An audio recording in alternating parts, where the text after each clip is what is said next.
قرآن مجید کے اندر اللہ تبارک و تعالیٰ نے یہی تو ارشاد فرمایا کہ للہ یسجد من فی السماوات والارض، آسمانوں اور زمینوں کے اندر جو کچھ بھی ہے وہ سب کے سب اللہ کی بارگاہ میں سجدہ کر رہے ہیں. یہ قرآن کا اعلان ہے. اور لفظ من جو ہے یہ عقل والوں کے لیے استعمال ہوتا ہے، مطلب جتنے شعور والے ہیں اللہ نے فرمایا وہ مجھے سجدہ کر رہے ہیں، جتنے خبر والے ہیں وہ مجھے سجدہ کر رہے ہیں، نظر والے، علم والے، عقل والے، سارے جان والے سارے مجھے سجدہ کر رہے ہیں. پرندے بھی سجدہ کر رہے ہیں، بندے بھی سجدہ کر رہے ہیں، درندے بھی سجدہ کر رہے ہیں، حیوان بھی، انسان بھی، فرشتے بھی، ہر چیز اللہ تبارک و تعالیٰ کی بارگاہ میں سجدہ ریز ہے.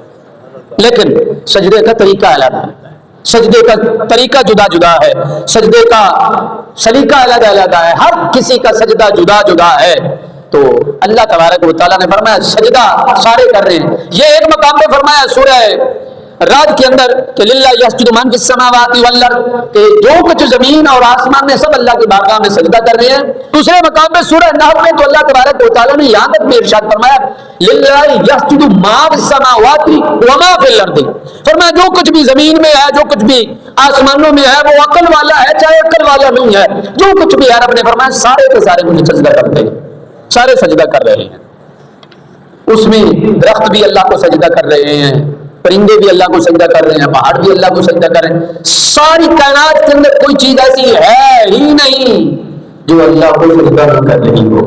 یہ قرآن کا اعلان ہے، میں نہیں کہہ رہا، قرآن اس مقام پہ ارشاد فرما رہا ہے.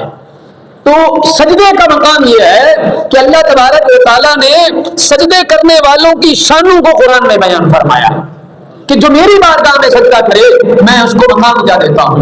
اور سورہ فرقان کے اندر اللہ تبارک و تعالیٰ نے ارشاد فرمایا ہے، قرآن مجید کے اندر تقریباً 64 مقام پر سجدے کا تذکرہ آیا. 64 مقام پر اللہ تبارک و تعالیٰ نے اپنے بندوں کی شان جب قرآن میں بیان فرمائی ہے تو شان بیان کرنے کے ساتھ بھی سجدے کا تذکرہ فرمایا ہے.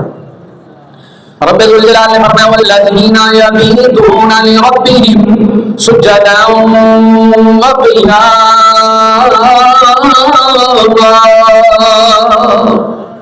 اللہ تبارک و تعالیٰ نے فرمایا میرے اصل بندے وہ ہیں جو راتیں سجدے میں گزارتے ہیں اور راتیں قیاموں میں گزار دیتے ہیں. فرمایا کچھ تو وہ ہیں جو ساری رات قیام میں گزار دیتے ہیں اور کچھ وہ ہیں جو ساری رات سجدوں میں گزار دیتے ہیں. یہ قرآن مجید کے اندر اللہ تبارک و تعالیٰ نے اعلان فرمایا، سجدے کا تذکرہ فرما کے اللہ تبارک و تعالیٰ نے فرمایا جس کسی کو بھی جو بھی ملا ہے سجدے کے اندر ملا ہے، کیونکہ سجدہ نبیوں کی شان، سجدہ ولیوں کا مقرار سجدہ. آدم علیہ السلام نے بھی سجدہ کیا، حضرت نوح علیہ السلام نے بھی سجدہ کیا، ابراہیم، اسماعیل، یوسف، یعقوب علیہ السلام نے بھی سجدے کیے. جس کو جو بھی ملا سجدے میں ملا، جس نے جو کچھ بھی پایا سجدے سے پایا، سجدے میں ملا. اگر کس کو اللہ ملا، خدا ملا، اس کو خدا بھی سجدے میں ملا، کیونکہ سجدہ وہ مقام ہے جس میں اللہ کا قرب حاصل کیا جا سکتا ہے. تو پھر اللہ والوں کی شان کیا ہے، اللہ والوں کا مقام کیا ہے؟